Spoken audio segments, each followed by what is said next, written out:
Hello, my people. How una dey? I greet the full household from Otoshebo Mama. Also, na dey enjoy una sef. I dey tell me today, mona no vex. Those of una wey no dey hear Benin, mona no vex, because this thing wey I wan talk so na for Benin people, and the audio wey I wan still play na Benin dey take talk about the audio. Mona no vex, so mona no think say I no want mona hear wetin I wan talk, but this thing go to people wey dey speak Benin, wey still dey understand Benin. So my people, many people go about no sunu na erisoken ore chief Bobizua, so many people will go and join my opinion ni ka pe ne then now if they tell me me any me only me we tell you where ni we tell wa we down me ho no insult to anybody when you life na I learn if no man on a mind not by maybe all the one wa waka down me ho ne.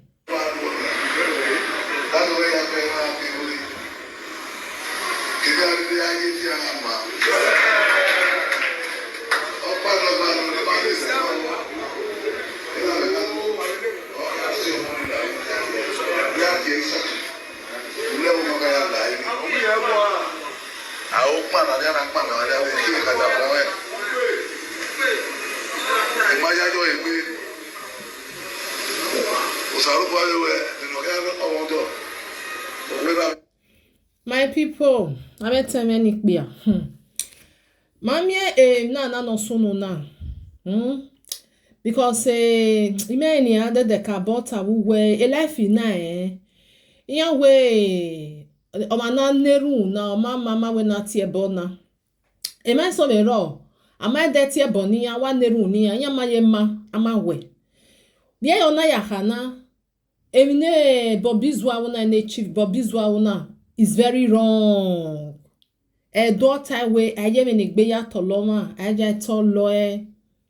ruda we omo oragbo ya no. Obona ya gbo bi oma. Oboni ave ya si ekegbe. Ave mani me wa blame se we va ni. Ai, ero mona mudia ona atie bonomo no bie ya na ati ugbejo. My people, they can agbonrie.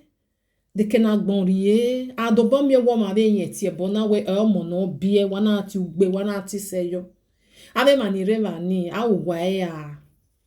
Wa me wo bia na we a pain. Emi no vie coste keke ruwan. Oye da we hoy. Ona warundu ona sira wa. Ona ati bonomo no bie wa ma ha me we a oteme obona agbobi o ma ya si ekegbe wa neni nwan we tami ma we obona ya agbobi o han abe ya si ekegbe eri mo do ma we ni omo nu we bie ima we mi ni soken wo we se o no iye be de bo ne epa erio mami wa na ni bi omo no buna e ba ni wa na biazen e ba ni wa na bi oso e ba ni wa na bi oji e ba ni wa na bi ya fefefe wa bi ya beta eta we ruda we okpa we mi awo kebe no iwaje na niya wani pa wa gi yo even ku we no be we nene mi we gi yo no we ri pa iye wo da we emi no obi da osa o iye beto ma severio o ma severio ato abe ma no iware ma ni eni me wa blame se ero mo imu dia sira wa omo ebogbo mo no bie wana ati sejo wa we no wa ya ma ugbeni eboni etie na emi wona toni ba hwe owo bi ohana manya won ya we segi soke ona ri egi wa no to taye ba ni okpa bi wa like ya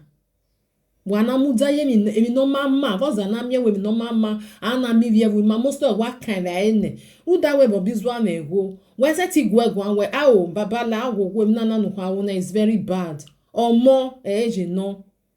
ami meso ogele we right for igbera de na betere ye ye la wa o mami we no money we to ma o no era je beri ye la wa owo bona agbobi o ma ya si ekegbe o wi yen ma le gberi yen o yen ma gbeji yen bete nu me dan e me gbe I forgive you ene eri o keke no nje because omo ya okpa ami omo no stubborn ami omo no nereke gun akere o je ke gun akere o mi no ta ni oga go mi and omo ya okpa uta wo ebe no we no di onje ri no kpoge vaje ori no kpoge haje that doge ne character ge emi no bia na we deri oni as a chief ma supposed to no sunu negbe nani no sunu owe ye no matter how uwe wata we pe yo more keka o sa gbage ami mi damba awe mi sunu dai o pa awuwo han seti save we rule la diane because nobody no leru no mo kawe mi kenye nobody no leru no mo winye nobody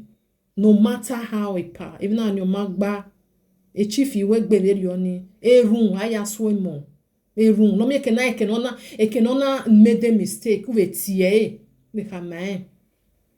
me na na do me na ogele dame no na we da money bie e na ya ho o ga ma le o me yen ni a o eri ave ni nwa ya eri ni ya gwi magun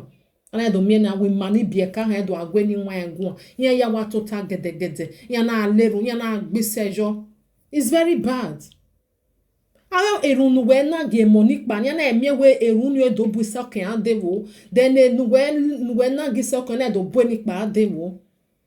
o si anata we omo obokpa ya moya eruna na ne nodion a na ne kere aita we wa ge ruda we nodion ma fese ruda we yin mo ema ado mo eruno heke na ate na ne aya amu no bi ohan awe because un dan no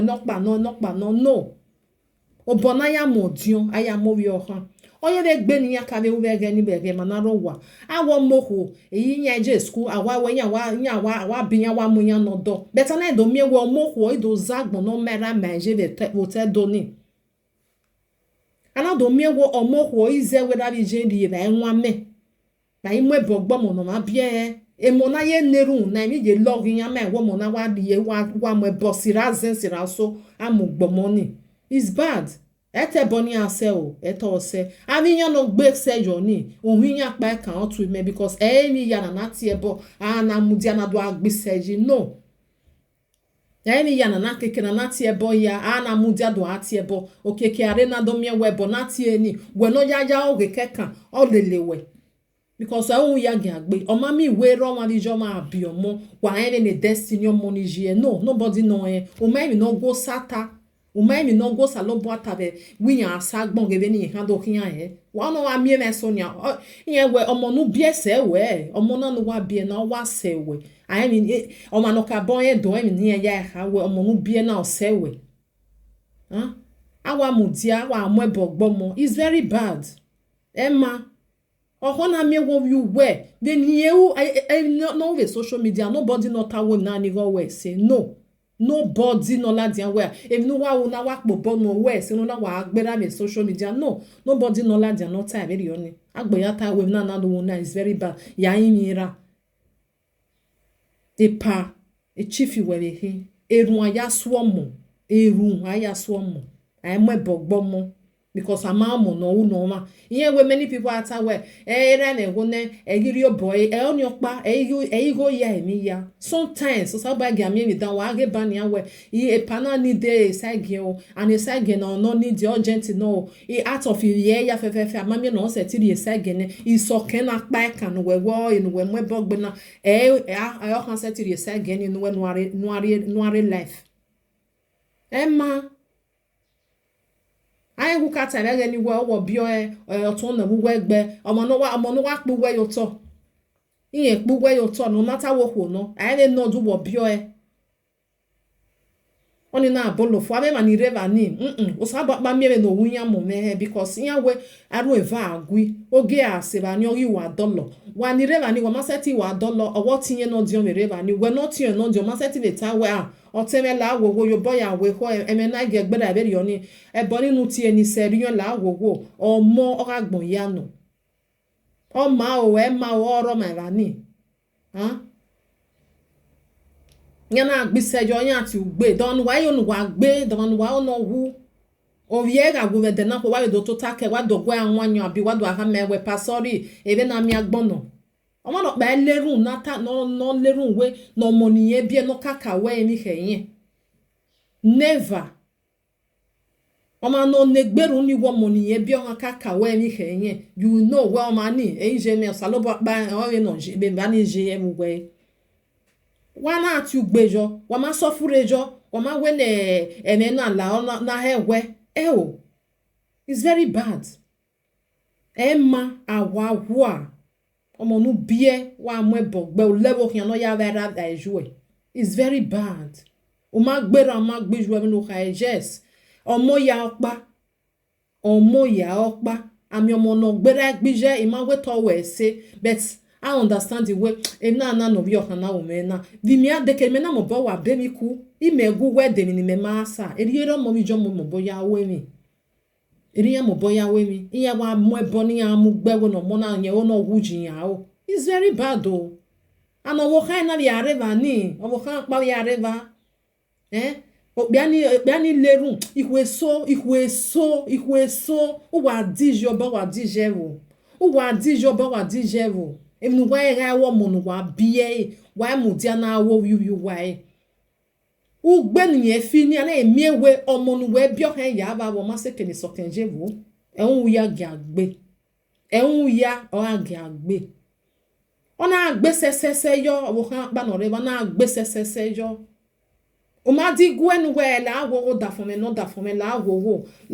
bonu kan tie na e dem la wo nu we yimia nu we ayimia adobo me wo ye etie nu we jesu ga re bo ga ayimia we no e we na mos bo ku ya mo de ko odo bue la dia adagbede yimi o manage o ma di yan la we ba di yan la dia una mu dia da fome na ranu ona atie bo no omopa no omo na me wo obi egun ani ha ona mu dia no omo ebo gbe Una mudia no mo ebogbe. Ma. Obo khani. Ma. Ma. Emi na we na ya work pa ho. Okeke aro do hion ose. O do hion ose. No matter how. Emi ni soken enira ya mudia no mo ebogbe. No wa ni reva no wa agbisejo obo khana bi areva una agbisejo una ataweru no nani e oginya hia de na yo negi mawu we de no wa o negi mawo e kiani ya bi omo no no we o you we o ya bi sokin o ya bi no pa de na yo no ri ya we de na yo no ri agi no ma wa e ko o ma zen we mi azen Omazen ewe miazen ya wa remain so rudigo because of ego kere rudigo si eyan ni reba ni managun de rude mi obe rudigo udawe bobizo amego e fi di me be ni meje ya han wa gwegwen ye ti gwegwen so va ma ro mi e fi di me baba ke lo na rongi time awe eni nu ni o ma gba e romo ewe gbe beri oni eru no na ni no pa because omo yahin Omo yahin is very bad. Iwa watch a video ni. Iwa shake iwa gana we romo wa mo bogbo mo no biena. Wo dawe azen wo so no reva. Aba wa babe no reva ni. Uwe gogo no mo na no gele fian wuju we ao. The first time me ya mi egbere ni ana we omo no ma bie wa mo ebogbe bi dagbo e ke na zen wo soju iya agbise yo we because when we no ya go we do no enu when ya we no enu hiere ya na ha salobo God forbid bad thing emi rock ba we isoken awawo amanya wa ya we se emi rock ba we baba ru oranu ti e bonu e ogu we gun bet e ye dagbon ge e ya asa ogele guwegun ogele roviewe oja no ke baba te ke nuri ene uti ke gbejo hun imagbera me magbije me omo na odo agbe me ridagbo oja no ke ni ari ene o ma wo ni baba is very bad una amu ebogbe sira zero so no total awa wa babe ede amu ihun ma una sira yan amu ebogbe omo no we bie e boni se kenonje e usaloboa e se kenonje. So, Emini Sokewu wege no gbera was very bad. Landian honerata we u ake na pa orio moni ye bie. O ma bad, ge you no yata. Nyome ta wu vi go vi yo. Nyome ta wu gi ovi ye. but we na ladian ya bege nu na do agun do exchange words is very bad sokin agbo de mani na tenata ene mi opa ni ra we ene mi opa na otama we wana ro nu wa we gbe reply ru we o yon bi we yon bi we ladian uma ne retini agbo ya guje ne ni we emi na na makeke awa te na ta na obi da osa nyo sie ya fefefe na waroto na obi da osa sie ya omo vera na agui we ne retin we ari ukpejo me wa believe then we ya we mi we ana me wa wo a family we no be da osa wa na me argument is okay me voice no ya gwanjo because o ha go yo come well this family matter na gwanjo mana me we eke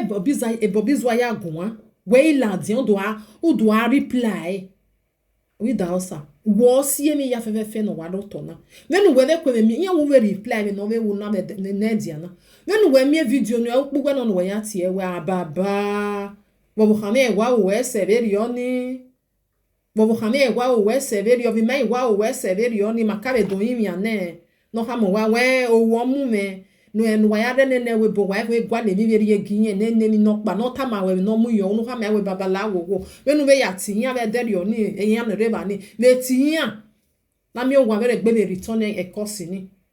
we dance we ni wa na de social media udo agbo udo ago wo sie mi ya fefefe no log isokena we no wo sie na mi winya be ranya giko we no because normally you stay your lane ma ke no miss your family a family of kan we ma ke no arrive ani o be no kan ya wo mi ya be no kan ya tie bone o ma kan we enu we do mo we that do reply because it's okay we live video go we live video ya robi bobizwa then when I we ma inu menu no obia no rio mo no we no rio mo na de yo obo o we gi gbe bi dagbo unyi me dan no when ave we be mo ho ave we obi we no ho ni obia no be rie o be unyi me ni o be we da we because a family ogo wala ona wazari ya beda because a marriage no wa imi picture ge era mwe you kegbe ya beda na gba mwe picture a social media warrior we brain wa we ginye left and right o we me family o we aden we do amu ya ro ye social media wa mo gere ogi soke o wa amu ya ro wa ro ya ya wa anu ge so ma ru we wa o we amagu we gwa we be nwa uwe nwa ebobizu na we na agbode na tamata ebobizu ani ihu we no ihu we no nwa na ra nu wa agwo egwa ama wo bia ni ona be ri omokwo na ri enu ona ri ejo wo bo wudi ya wo ye na misunderstanding wo gi kan when we na la de social media do aro wi bia ni ama go egwa unwa rudu we era na tie boni sokeni du we man rudu we we ruda me no ni sokenta rudu we wa no we no bi da osana menu we na we sokemera nu do gwiju we gwa o eru we gwa be social media o gi ye we ya hie mi nya tie ne we ya hie slippers o ya hie ma na gi respect ime mostotamu we de oyinya mata mu we ime mostotama we du ya ri okwo we ba ni e respect no he ko wa ri eni ya ona ma eni ya fefefe we ya wo kan ya wo ye gba me misunderstanding wa wa to le ade social media udu amu ero wie de ke na bogu weji enu we gi soke he uda we na we de soke he we me la dia wan de nu do ro wie family we be social media but o ro we go kan we ne u tie boni ya fefefe fune era no rio mo nu we u gbe ne social media wo ame gbe no we ya we na wa kan pasu bi don je pa gborun wan o kian pasu bi no je pa gborun wan ogwo bi egbon ye gugu egbon anado bo mi wi so kena kwela dia na we live video we ma se no ta me we baba ha do gugu be yana neni so kenia anye na be so wi ae nu ado aro bi era the social media because anything we really you always okay is aware ere ya we mi ya always da osa me even we ya behave gbe so me mai den at all and then you pa ni we ni eta ma we so ken era mo bo ata we ave tuene no rigore odo aneru ni ya wa mo bo wa hia ni yen we dey try my sister igo na no bungbe wa ave panana ni na ego veri ya na ohun na me we onya wa mo na wa koto ya so hu we mana yari owu we ba ene iya bege iya we o na o mesi wu we o mo na no yo me ya gbere ohun no ga 100 euro baba mi me yo na ya defu eru ni o be nenu because oga time we video ni kere be ba ni iya majo ame gbin iya I wo omega just we o be need we anye be mo me webo o mo na be zedia ekwo be zedia be fia we agun be ri ona ge baba mi ona o ya defu o igwe ni wa be ri ona o bi me no bi me o sa bo aji wo bo we se ponu keri ere gidi o ga na enu e oni iya ni dey wete na ego ni omo bedu we be ri ogugwe no be feel we baba mi ya valo kaka boni ya valo se iya ni ya hwane oni ya valo se we me gwa mi bata no mi me degu me eteseti do o seti do wa mi mi na wa ri ogun me we ya defu wa ma mi me wa ma ya neru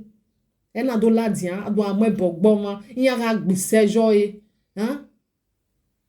Hisa lo bobete edoni wa ya ekama awa mi enu wa u emi so nu wa we na me hu emi na ame no nwa no heke no ha mi bieka be na ya nyi o iya hi nyi be na bieka bieka do ha mi ya we eri o heke na ya we as a chief we mo na wa mu vie no gwo rewa no mo no nya wo ogie mo gwo vie emi no bi o hani ha we o we no ifu o mana kweta ma we wa mu ero bi o wo bi mo se no we eri edo ya ta eni ya mo boya temi o wo ami be no we o wo no se no we ni o we o bi mo be se no we eri o heke no je ena ya tira aye we na ni odo ma o oda we bu we o bi me mu mero bi o bi me ifu o me me so ro ni o we ni ba ya pe ofi I eze yo ni no bi e wa gbe ni o we gi egbe me o ma gbugwe obi mo se no gbe mi ona gbe me wa si ye ke ya ka mo mi na no me na da me e wu me bi mi mo bo we na ya mo ebo gbo mo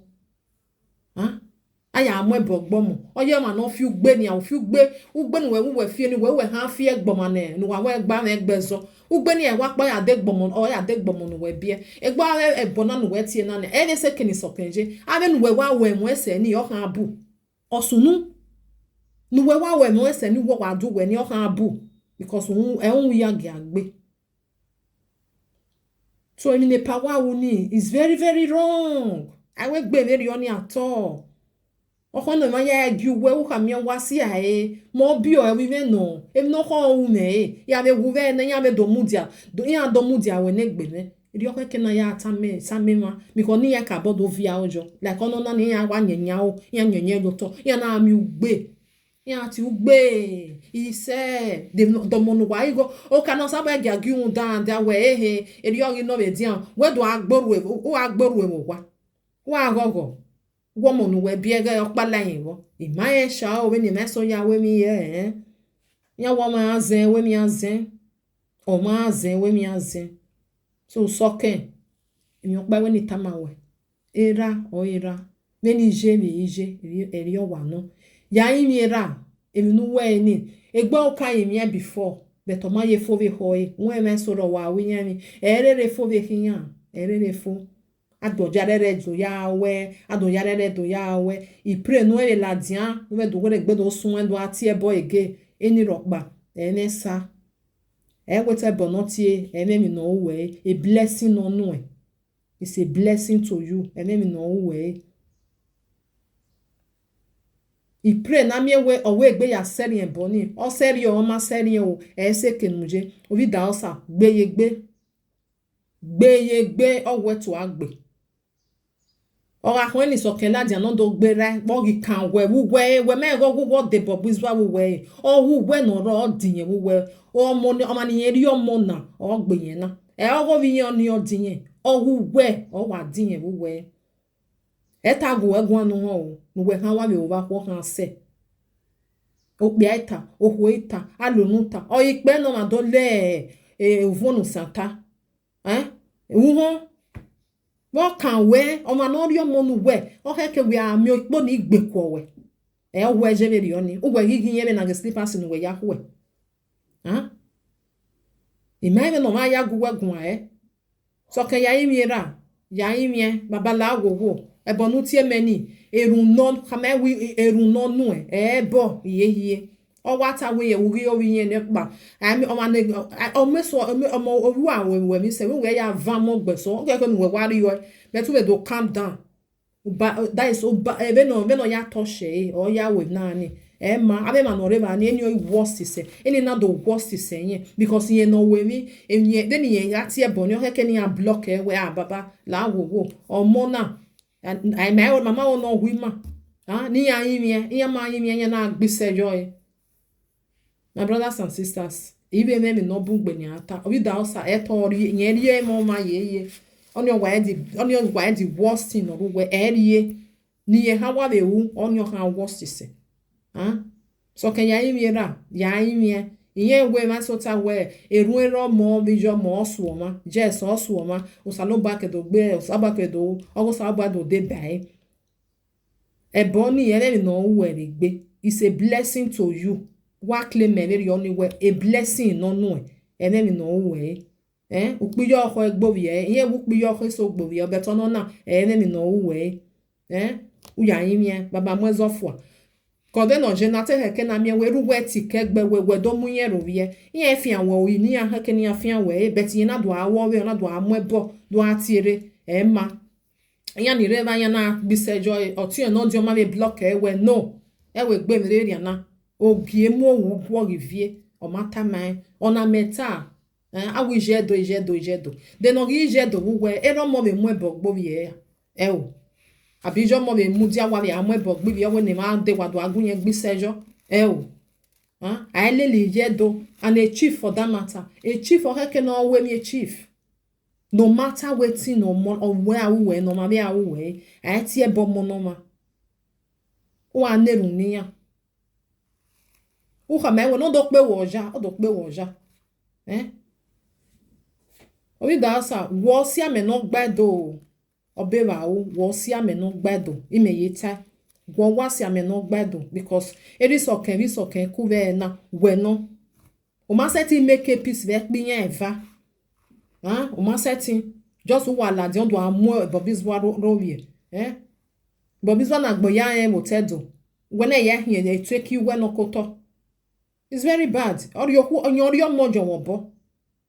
Owa bo kan no bi areba no gbe sesese jo ni ohu ni ipenke benu e wo